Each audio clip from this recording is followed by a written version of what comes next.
अस्य श्री विष्णोर्दिव्य सहस्रनाम स्तोत्र महामन्त्रस्य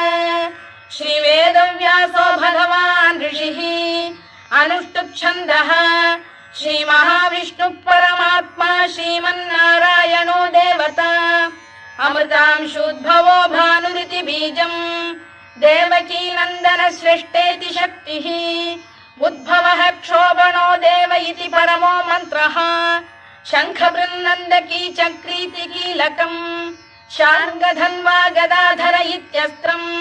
रथाङ्गपाणिरक्षोभ्य इति नेत्रम् त्रिसामासामरः सामेति कवचम् आनन्दम् परब्रह्मेति योनिः ऋतुः सुदर्शनकाल इति दिग्बन्धः